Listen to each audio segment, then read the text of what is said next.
नमस्कार दोस्तों, स्वागत है आप सभी का हमारे यूट्यूब चैनल नॉलेज विलास 2.0 पर। आज हम आप सभी के लिए लेकर आए हैं बुलेट ट्रेन सीरीज का क्लास नंबर 10। तो आशा करते हैं आप लोग अच्छे होंगे, मस्त होंगे, ज़बरदस्त होंगे, जिंदाबाद होंगे।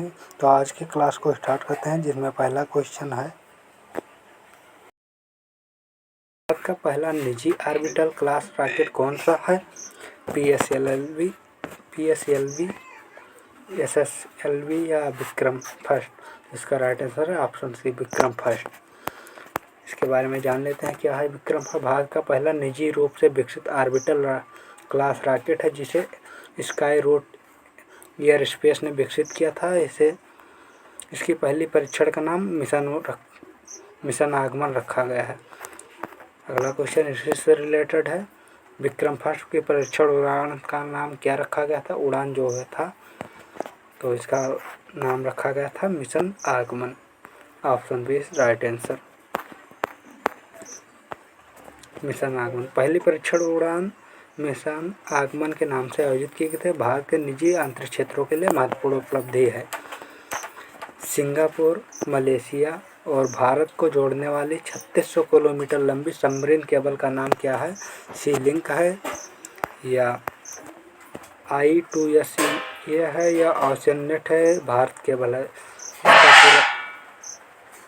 तो इसका राइट आंसर है option number B, India to South Asia, East Asia. Option number B इसका राइट आंसर है। और ये जान लेते हैं इसके बारे में क्या क्या है। भारत सिंगापुर मलेशिया को जोड़ने वाली लगभग 3600 किलोमीटर लंबी सबमरीन केबल प्रणाली है, जो डिजिटल कनेक्टिविटी को मजबूत करेगी। अगला क्वेश्चन, विकसित भारत गारंटी फॉर रोजगार आजीविका मिशन BBG रामजी की शुरुआत किस राज्य ने की है? आंध्र प्रदेश ने शुरू की है। और आंध्र प्रदेश में किस जिले से हुई है मिशन शुरुआत? आंध्र प्रदेश के तिरुपति जिले से मुक्कावरी पल्ली गांव से हुई है। इसका उद्देश्य ग्रामीण क्षेत्रों में रोजगार और आजीविका के अवसर को बढ़ाना है। और अगला क्वेश्चन, भारत जापान ने किस रक्षा तकनीकी के संयुक्त विकास से समझौता किया है? BrahMos unicorn radio antenna. तो इसका option number B right answer है। ऑप्शन नंबर बी जान लेते हैं क्या है। भारत जापान ने अनफिट कॉम्प्लेक्स रेडियो एंटीना के संयुक्त विकास के लिए रक्षा प्रौद्योगिकी साझेदारी समझौता पर हस्ताक्षर किया है। दूसरा है, अडानी इंटरप्राइजेज ने किस राज्य में 11.5 मिलियन डॉलर की ग्रीनफील्ड एल्युमिनियम परियोजना है MOU किया है, मतलब हस्ताक्षर किया है? ओडिशा राज्य ने किया है। इसका राइट आंसर है। और आप सभी लोग ज़रूर वीडियो को लाइक करें। अडानी इंटरप्राइजेज ने ओडिशा सरकार के साथ 11.5 बिलियन डॉलर की एकीकृत ग्रीनफील्ड एल्युमिनियम परियोजना के लिए समझौता किया है। अगला क्वेश्चन, बीसा ने भारत में OTP रहित ग्रामीण प्रमाणीकरण के लिए कौन सा सुविधा शुरू किया है? वीसा श्योर, या वीसा पेमेंट पासकिन BPP, वीसा पे QR, या वीसा AI। तो क्या शुरू किया है? ऑप्शन बी इसका राइट आंसर है, BPP का राइट आंसर। ये जान लेते हैं इसके बारे में क्या है ये। वीसा भारत में क्रेडिट कार्ड धारकों के लिए वीसा पेमेंट पास की यानी BPP शुरुआत किया गया, जिसे OTP के बिना सुरक्षित प्रमाणीकरण संभव नहीं होगा। अगला क्वेश्चन, जुलाई 2026 में IAIU की डोपिंग उल्लंघन सूची में कौन सा देश शीर्ष पर रहा? चीन, अमेरिका, भारत, रूस। तो कौन रहा हुआ है? ऑप्शन सी इसका राइट आंसर है, इंडिया। अपना इंडिया शीर्ष पर रहा है। यह क्या है इसके बारे में जान ले। इसका पूरा नाम एथलेटिक्स इंटीग्रेटेड यूनिट AIU है, कि जुलाई 2026 की सूची। इसकी सूची के अनुसार 162 मामलों के साथ भारत डोपिंग उल्लंघन सूची में शीर्ष पर रहा है। अगला क्वेश्चन, केंद्र सरकार ने दुर्गास रूल्स 1945 में संशोधित किसके नियम में किया था? वैक्सीन के लिए, स्टेम सेल के लिए या एंटीबायोटिक्स के लिए, आयुर्वेदिक दवाई के लिए। तो इसका right answer option number B है, स्टेम सेल जीन थेरेपी एवं जोनोग्राफिक उत्पाद के लिए है। ये क्या है जान लेते हैं। सरकार ने स्टेम सेल जोनोथेरेपी जोनोग्राफ्ट उत्पादों को विनियमित करने के लिए दुर्गास रूल्स 1945 में संशोधन किया है। ये एक रूल था, उसी में संशोधन किया गया है इसमें। राष्ट्रीय सड़क सुरक्षा बोर्ड NRSB के नए अध्यक्ष कौन नियुक्त किए गए हैं? अजय कुमार, नितिन रमेश गोकर्ण, TB सोमनाथन, राजीव गौबा। तो उसके राइट आंसर है क्या? नितिन रमेश गोकर्ण। ये क्या है जान लेते हैं। नितिन रमेश गोकर्ण राष्ट्रीय सड़क सुरक्षा नेशनल रोड सेफ्टी बोर्ड का नया अध्यक्ष नियुक्त किया गया है। इनका कार्य सड़क सुरक्षा नीतियों को प्रभावी बनाना है। इंटरनेशनल बुकर पुरस्कार का नया आधिकारिक नाम क्या रखा गया? World Booker prize, global Booker prize, Bookman inter Booker prize या इंटरनेशनल लिटरेचर प्राइज। तो इसका right answer option number C, Bookman international Booker prize है। क्या है इसके बारे में जानते हैं। इंटरनेशनल बुकर प्राइज का नाम अन्य आधिकारिक नाम पर बुकमन इंटरनेशनल बुकर प्राइज रख दिया गया है। विश्व का सर्वप्रतिष्ठित साहित्यिक पुरस्कारों में से एक है। भारत का राष्ट्रीय जलीय जीव कौन सा है? मगरमच्छ है, गंगा डॉल्फिन, व्हेल है, मछली कछुआ है। उसका राइट आंसर है गंगा डॉल्फिन। इसी के साथ एक क्वेश्चन और है, यूपी का जलीय जीव कौन सा है? राजकीय जलीय जीव। इसका आंसर आप लोग कमेंट बॉक्स में बताइए। गंगा डॉल्फिन भारत का राष्ट्रीय जलीय जीव है, जिसे 2019 में यह दर्जा दिया गया कि यह गंगा नदी पारिस्थितिकी तंत्र का महत्वपूर्ण हिस्सा है। भारतीय संविधान का अनुच्छेद 21 किससे संबंधित? समानता का अधिकार, जीवन एवं व्यक्तित्व की स्वतंत्रता का अधिकार, शिक्षा का अधिकार या धार्मिक स्वतंत्रता का अधिकार। तो इसका राइट आंसर है जीवन एवं व्यक्तित्व स्वतंत्रता का अधिकार, व्यक्तिगत स्वतंत्रता। अनुच्छेद 21 प्रत्येक व्यक्ति को जीवन और व्यक्तिगत स्वतंत्रता का अधिकार प्रदान करता है। यह मौलिक अधिकारों का महत्वपूर्ण भाग है। RBI की स्थापना कब की गई थी? 1935 ईस्वी का राइट आंसर है ऑप्शन बी। RBI भारतीय रिजर्व बैंक ऑफ इंडिया की स्थापना 1 अप्रैल 1935 को रिजर्व बैंक ऑफ इंडिया अधिनियम 1934 के तहत हुई थी।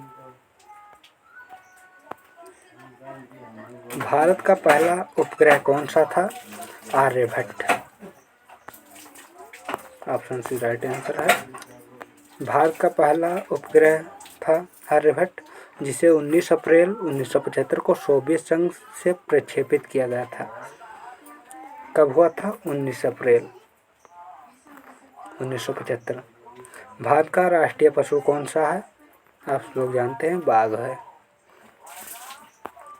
इसके बारे में कुछ जानकारी और जान लेते हैं। Royal tiger Bengal tiger Bharat का राष्ट्रीय पशु है, जिसे 1973 में प्रोजेक्ट टाइगर के तहत विशेष संरक्षण दिया गया। पंचायती राज व्यवस्था को संवैधानिक दर्जा किस संशोधन द्वारा दिया गया? 42वां संविधान संशोधन, 44वां, 73वां या 86वां। तो राइट आंसर इसका क्या है? 73वां संविधान संशोधन। क्या है ये? 73वां संविधान संशोधन अधिनियम 1962 द्वारा पंचायती राज व्यवस्था को संवैधानिक दर्जा प्रदान किया गया था। इसरो का मुख्यालय कहाँ पर है? हैदराबाद, बेंगलुरु, चेन्नई, श्रीहरिकोटा। कहाँ पर है? बेंगलुरु में इसरो का मुख्यालय। भारतीय अंतरिक्ष अनुसंधान संगठन इसरो का मुख्यालय बेंगलुरु यानी कर्नाटक में स्थित है। भारत का राष्ट्रगान जन गण मन अधिनायक किसने लिखा था? ये तो बहुत आसान क्वेश्चन है, आप सभी लोग जानते हैं। इसका आंसर आप लोग कमेंट बॉक्स में बताइए। इसका आंसर हम नहीं बताएंगे। जय जवान जय किसान जय का नारा किसने दिया था? जवाहरलाल नेहरू, इंदिरा गांधी, लाल बहादुर शास्त्री, सरदार पटेल। किसने दिया था? लाल बहादुर शास्त्री। लाल बहादुर शास्त्री ने 1965 में भारत पाक युद्ध के दौरान जय जवान जय किसान का नारा दिया। यह सैनिकों और किसानों के महत्व को दर्शाता है। भारत की सबसे लंबी नदी कौन सी है? गंगा। ये सब आसान आसान क्वेश्चन तो जल्दी जल्दी करा दे रहे हैं, इसका कोई मतलब। भारत की सबसे लंबी नदी जिसकी कुल लंबाई 2525 किलोमीटर है, ये जरूरी है। यह उत्तराखंड के गंगोत्री ग्लेशियर से निकलती है। सही है। भारत विकसित गारंटी फॉर रोजगार आजीविका मिशन बीबीजी रामजी योजना का शुभारंभ किस जिले के मुक्कापल्ली गांव से हुआ था? मुक्कावारीपल्ली गांव से हुआ था। तिरुपति। ऑप्शन सी इसका राइट आंसर है तिरुपति। तिरुपति जिला किस राज्य में है? आंध्र प्रदेश में।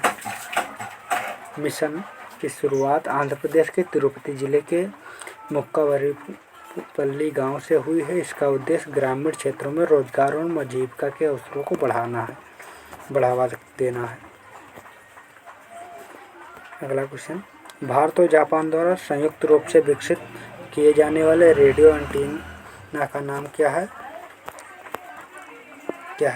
इसका राइट आंसर है option number B, unicorn radio antenna. Bharat और जापान ने अनफेयर्ड कॉम्प्लेक्स रेडियो एंटीना विकसित संयुक्त विकास के लिए रक्षा प्रौद्योगिकी सहयोग समझौता पर हस्ताक्षर किया है। वही क्वेश्चन रिपीट हो गया। भारत का राष्ट्रीय वृक्ष कौन सा है? पीपल है, नीम है, बरगद है, साल है। क्या है? बरगद। राइट आंसर बरगद। बरगद यानी बनियान ट्री भारत का राष्ट्रीय वृक्ष है। यह दीर्घायु, मजबूती और भारतीय संस्कृति का प्रतीक माना जाता है। भारत का सर्वोच्च न्यायालय किस अनुच्छेद के तहत स्थापित हुआ था? आर्टिकल 214 या आर्टिकल 124, 356, 368। तो किसके तहत हुआ था? आर्टिकल 124 यानी अनुच्छेद 126 अनुच्छेद 124 के तहत। भारतीय संविधान का अनुच्छेद 124 के तहत सर्वोच्च न्यायालय की स्थापना का प्रावधान किया गया है। वीसा पेमेंट पास की बीपीपी का मुख्य उद्देश्य क्या था? कार्ड ब्लॉक करना, ओटीपी के बिना सुरक्षित भुगतान प्रमाणीकरण या एटीएम सुविधा देना, नया क्रेडिट कार्ड जारी करना। तो इसका right answer option number B, OTP के बिना सुरक्षित भुगतान प्रमाणीकरण करना ना। बीपीपी एक ओटीपी रहित प्रमाणीकरण प्रणाली है जो सुरक्षित और तेज ऑनलाइन भुगतान सुनिश्चित करती है। भारत का राष्ट्रीय फल कौन सा है? आम है। ऑप्शन बी इसका राइट आंसर है। वो तो आप लोग जानते ही आम होगा, अमरूद तो हो ही नहीं सकता। आम के बारे में कुछ जान लेते हैं। मैंगो भारत का राष्ट्रीय फल है। या विश्व में आम का सबसे बड़ा उत्पादक देश है। भारत विश्व में आम का सबसे बड़ा उत्पादक देश बन चुका है, पहले से ही मतलब था। AIU का पूरा नाम क्या है? इसका पूरा नाम आप लोग कमेंट बॉक्स में बताएं, तब जल्दी से कमेंट करके। तो इसका पूरा नाम क्या है? Option number B right answer है। एथलेटिक्स इंटीग्रेटेड यूनिट इसका पूरा नाम है। आप लोग पढ़ लीजिएगा इसके बारे में। विश्व एथलेटिक्स डोपिंग और अनुशासनात्मक मामलों की निगरानी करने वाला संस्था है एथलेटिक्स। तो इसीलिए एथलेटिक्स इंटीग्रेटेड यूनिट। भारतीय संविधान का कौन सा भाग मौलिक अधिकारों से संबंधित है? भाग सेकंड, भाग थर्ड, भाग फोर्थ, भाग 5। तो कौन सा है? Option number B. Option number B क्या था? भाग थर्ड यानी 3। क्या था भाग 3 में? भारतीय संविधान का भाग 3 अनुच्छेद 12 से 35 नागरिकों के मौलिक अधिकार का वर्णन करता है। अडानी इंटरप्राइजेज ने $11 मिलियन की राज्य ग्रीनफील्ड एल्युमिनियम परियोजना के लिए किस राज्य सरकार के साथ समझौता किया था? ओडिशा। यही क्वेश्चन 2 बार रिपीट हो गया है। जान लेते हैं आपसे कुछ क्या अलग है। सरकार ने लगभग $11 मिलियन एकीकृत किया एल्युमिनियम परियोजना को पर हस्ताक्षर किया, वही क्वेश्चन है, रिपीट है। चलिए इसी के साथ आज के क्वेश्चन समाप्त होते हैं। कुछ क्वेश्चन है जो रिपीटेड थे तो आप सब लोग ज़रूर देख लीजिएगा ये सारे क्वेश्चन, और यह पूरे क्वेश्चन करंट अफेयर और जीएस से रिलेटेड हैं। तो आप सब लोग पूरा देखिए वीडियो, और वीडियो पसंद आया तो लाइक करें, और ना पसंद आया तो डिसलाइक भी कर सकते हैं। और चैनल पर नए हैं तो चैनल को सब्सक्राइब करें, अपने दोस्तों के पास शेयर ज़रूर करें जिससे आने वाले वीडियो का नोटिफिकेशन ज़रूर मिले। और एक चीज़ और बता देना चाहते हैं, यानी महत्वपूर्ण सूचना है, यदि आप हमारे टेलीग्राम चैनल से जुड़ना चाहते हैं तो टेलीग्राम पर जाकर सर्च करिए नॉलेज विथ लालजीत, KNOWLED, मतलब यहाँ शॉर्ट नेम भी लिख सकते हैं, पूरा नहीं लिख सकें तो नॉलेज विथ लालजीत 2.0 लिखेंगे तब भी आ जाएगा, या फिर सीधा सीधा लिखिए KWL 2.0, तुरंत आ जाएगा हमारा चैनल। वहाँ से जाइए, आप लोग जुड़ जाइए, या फिर इसका लिंक, टेलीग्राम चैनल का लिंक वीडियो के डिस्क्रिप्शन, लाइव कमेंट बॉक्स में और कमेंट बॉक्स में पिन कर दिया गया है, तो वहाँ से आप लोग जुड़ सकते हैं जल्दी से। तो ज़रूर जुड़ें। इसी के साथ आज के सेशन को समाप्त करते हैं। तो कैसा रहा सेशन, इसका रिव्यू आप लोग कमेंट बॉक्स में ज़रूर बताएं, और यदि कोई कमी रह गई हो तो आप लोग उसे भी कमेंट करें जिससे हम उस कमी को अगले वीडियो में दूर कर सकें। तो चलिए आज के वीडियो को एंड करते हैं। Thank you for watching this video. Please like share subscribe my channel.